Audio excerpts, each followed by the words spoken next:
So, how's it going, guys? I am going to go over today's topic and then go over my own personal experiences. And if you have any experiences, I'd love any feedback. And I just hope to get a conversation going with a subscriber. I find this to be a very interesting topic. So, into the topic of calories and fiber. So, dietary fiber is a carbohydrate that the body can't digest or absorb. When consumed, fiber moves through the digestive system largely intact and can bind to certain nutrients, including fat and sugar. This is an important one, so just keep that in the back of your mind and I'll repeat it again. This can slow down their absorption and reduce the amount of calories that the body absorbs from the food.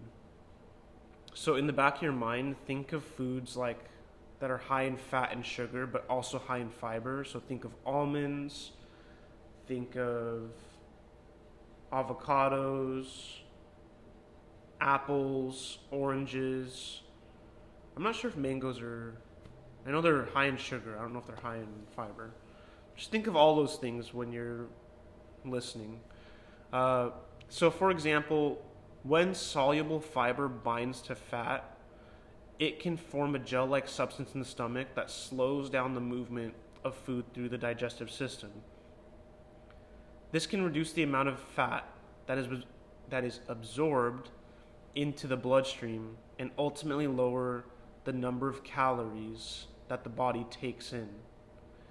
Similarly, again, when fiber binds to sugar, it can slow down the rate at which the sugar is absorbed into the bloodstream. This can prevent blood sugar spikes and crashes, which can lead to cravings. One study that supports this concept is the Journal of Academy of Nutrition and Dietetics in 2012. This study found that increasing the fiber intake by just 8 grams per day was associated with a significant decrease in calorie absorption and body weight over a period of 8 weeks.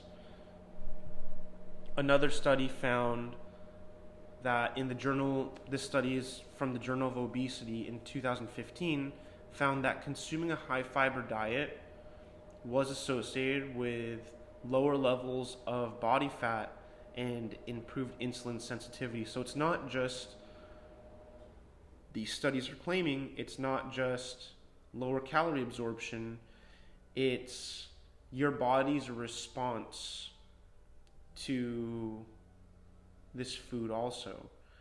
Think of, there's some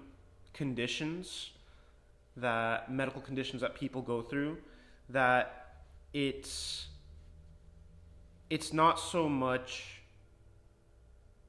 I'm trying to think off the top of my head. There's some medical conditions, it's irrelevant. There's some medical conditions that it's not the condition itself, kind of like, I think it's cancer.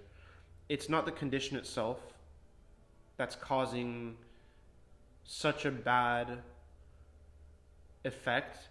It's your body's response to it. It's your body saying, oh, I found a pathogen inside you, and now I'm going to go into overdrive, and I'm going to help you.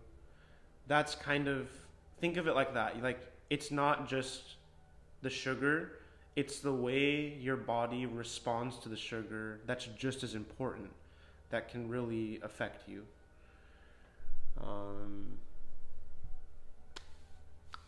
Another study found in the American Journal of Clinical Nutrition found that the actual calorie content of almonds may be lower than previously thought because not all nutrients in the almonds are digested and absorbed.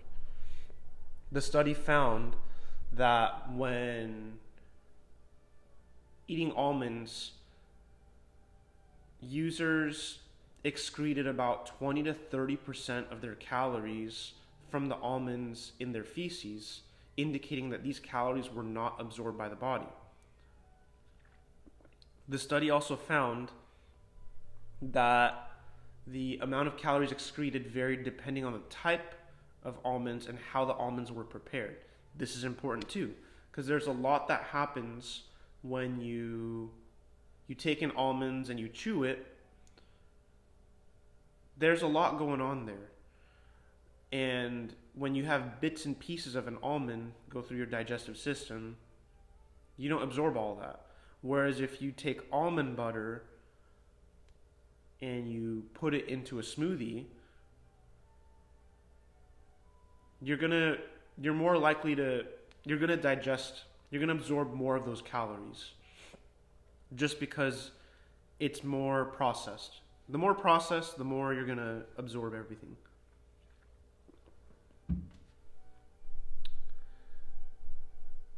So I found a couple other foods too that display a similar concept, but I think almonds were the bigger one, just because almonds have such a high fiber content. So now onto whole grains. So I found a study that whole grains such as oats, brown rice, and quinoa, I believe it is oats, that the actual calorie content of oats was approximately 5 to 10% lower than what was listed on the nutrition label due to incomplete digestion of the fiber in oats. The next one is legumes. So I found another study that found that the contents of lentils was approximately 25% lower than what was listed on the nutrition label. And this is due to lentils apparently containing resistant starches that are not fully digested. So it seems like the bottom line is that not fully digested means not fully absorbing all the calories. And finally, fruits and vegetables, the ones that are high in fiber, obviously is going to result in a lower calorie absorption. So lastly, I just wanted to share my personal experiences that I saw that study about the almonds and it really made me think, let me try it. So what I did was, I love eating like almonds, peanuts, those types of things anyway. So what I did was, when I wake up, I don't even think about counting the calories. I'm just gonna eat foods that are high in fiber.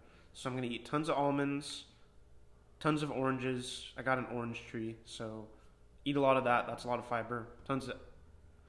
Not even tons, just apples, oranges, almonds, avocado, spinach, and rice, white rice, so it's not high in fiber. But I've found that no matter how many almonds I eat, even peanuts too, which are a bit more calorie dense, I'm not gaining weight. In fact, I'm losing weight. And I could do another video specifically on nuts, but just off the top of my head, I do remember that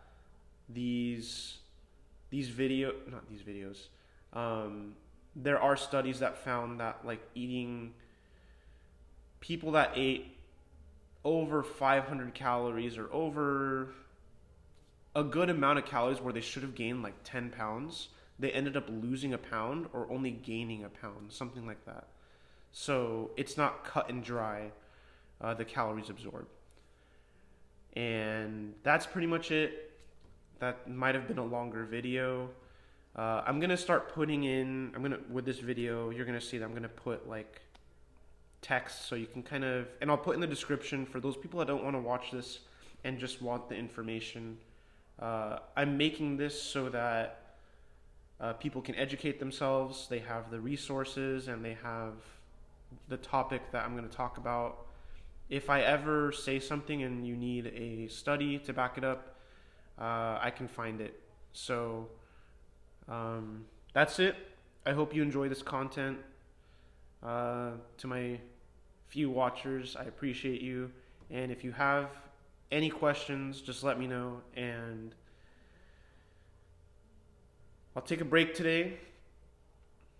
The day after, I'll do another video. So if someone can share a topic with me, otherwise, I'm just going to come up with a random topic. That's it. Thanks and have a great day.